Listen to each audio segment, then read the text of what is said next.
सास का आदान प्रदान। वे दूसरे की थाली में घी ज्यादा दिखता है, कहावत है ना। तो उसी कहावत से प्रेरित होकर ये कहानी सुने। मीरा अपनी सहेली सीमा से कहती है, क्या रे सीमा, तेरे जैसी सास भगवान सबको दे। कोई रोक टोक नहीं, कोई बोलियां नहीं, आराम से रहती है और आराम से रहने देती है। एक मेरी सास है। माना कोई रोक टोक नहीं है, लेकिन दूसरी कई परेशानियां हैं जो मेरी सास के साथ है। तू नहीं समझेगी। चल अच्छा रखती हूँ, ननद आई है, उसकी खातिरदारी करनी है। मीरा सीमा की सास से काफी इम्प्रेस रहती है। फिर एक दिन सीमा मीरा के घर किसी काम से जाती है। मीरा की सास कहती है, हाँ भाई सीमा, क्या करने आई है? घर में कोई काम धाम नहीं है क्या? सीमा को तो शौक लगता है, ऐसे कोई कैसे बोल सकता है। आंटी, मैं कौन सा कुछ लेने आई हूँ, देने ही तो आई हूँ। ये अचार बनाया था। तभी मीरा आ जाती है। अरे तू अचार लाई है? तेरी सास ने कुछ कहा नहीं? यहाँ मेरे घर पर तो सामान सड़ जाए, लेकिन मेरी सास मजाल है किसी को चवन्नी भी देने दे। अरे क्यों ना बचाऊं चवन्नी, मेरे बेटे की मेहनत की कमाई है। तेरे भरोसे रहूं तो सब लुटा दे। अब ले ले अचार उससे और दफा कर। मीरा सीमा से अचार लेकर उसे बाहर तक छोड़ने जाती है। अरे यार, तेरी सास तो बहुत अच्छी है। क्या बात कर रही है? कितनी तो बेइज्जती करती तेरी, लेकिन फिर भी तुझे मेरी सास अच्छी लगी। मेरे घर आजा कभी, मेरी सास को देखेगी ना तब पता चलेगा। अरे इससे ज्यादा बुरा क्या हो सकता है। जरूर आऊंगी मैं तेरे घर, लेकिन मैं कुछ लेकर नहीं आ सकती। हाँ, देख रही है ना मेरी सास का हाल। हाँ हाँ, कुछ न लाना, मैं तो कहती हूँ खाली झोला ले आना बस। सीमा चली जाती है। फिर क्या, दोनों अपने काम में लग जाती हैं। लेकिन एक रोज न जाने क्या होता है, मीरा सीमा के घर आती है। सीमा की सास कहती है, अरे सीमा, देख तो कौन आया है, तेरी सहेली मीरा। मीरा, आज कैसे यहाँ पर? आजा आजा। और ये हाथ में क्या है तेरे? क्या मतलब? कुछ नहीं आंटी जी, ये तो खाली थैला है। वो क्या है ना, मंडी जा रही थी तो सोचा मीरा से मिलती चलूं। अरे काहे को मंडी जाना, कल ही मेरा बेटा सब्जी लेकर आया है। अरे मीरा, जरा सीमा का ये थैला तो भर दे। मीरा घबरा जाती है। अरे नहीं नहीं माँ जी, बिल्कुल नहीं, मैं कुछ नहीं ले सकती। हम लोग ना अलग सब्जियां खाते हैं। खैर, मीरा सब्जी तो नहीं लेती, लेकिन सीमा की सास तो न जाने क्यों कद्रदान हुई रहती है। अरे मीरा, जरा चिकन मटन बना ले, तेरी सहेली आई है। मैं फोन कर देती हूँ, वो दे जाएगा। और सुन, मिर्च जरा तेज कर देना। लेकिन मीरा तीखा नहीं खाती है माँ जी। अरे खाना चाहिए। अब सीसी करेगी ना तो नाक का सारा कचरा भी निकल जाएगा। हाय रे, कितनी अच्छी है तुम्हारी सास।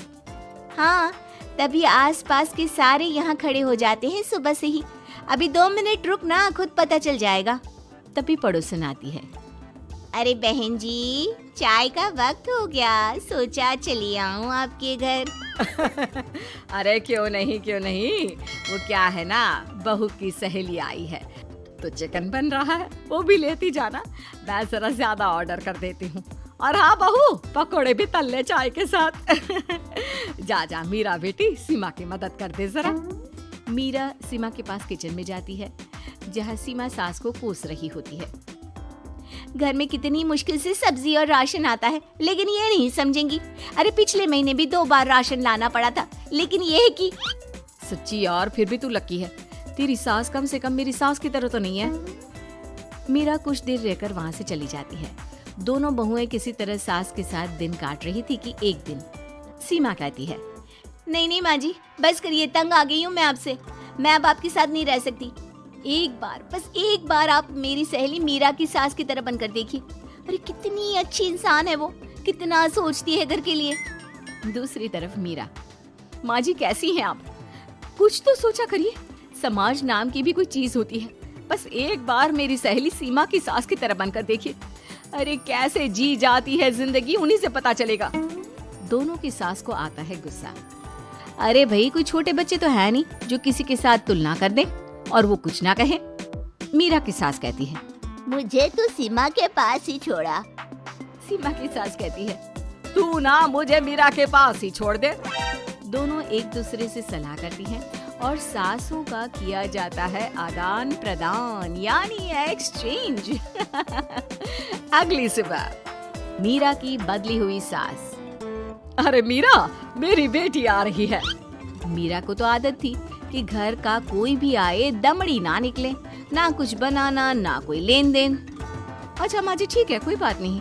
अरे कैसा कोई बात नहीं, अरे लाओ 16 तरह के पकवान और ननद को देने के लिए सीधा निकालो। सीधा समझती हो ना?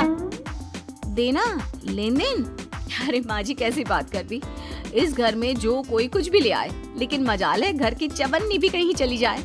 अरे ये तो परंपरा ही नहीं है इस घर की। बाकी खाना हो तो रोटी दाल बना देती हूँ। रोटी दाल तो मेरी बेटी दुख में भी नहीं खाती, तो मायके में क्यों खाए। मैं अभी चिकन मटन पनीर और दाल ऑर्डर कर रही हूँ, सब बना देना। लेकिन मेरी तो आदत ही नहीं है इतना सारा खाना बनाने की। नहीं माँ जी, मुझे तो माफ करें। अरे कैसी बात कर रहे हैं, तेरी सास की बेटी नहीं आती थी क्या? आती थी ना, खूब आती थी, लेकिन मजाले की सास कुछ एक्स्ट्रा कर दे। माँ जी देखिए, मेरी तो ये आदत नहीं है। दूसरी तरफ सीमा। माँ जी, वो मेरे मायके से लोग आ रहे हैं, तो मैं जरा उन लोगों के लिए कुछ बना लेती हूँ। क्यों बना लेती हो?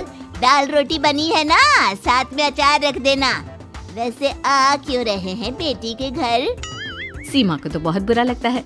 कहाँ तो उसकी सास पड़ोसी के कुत्ते को भी घी की रोटी खिलाती है, और कहाँ ये मीरा की सास जो उसके मायके वालों के लिए सूखी रोटी अचार रख देने की बात कर रही है।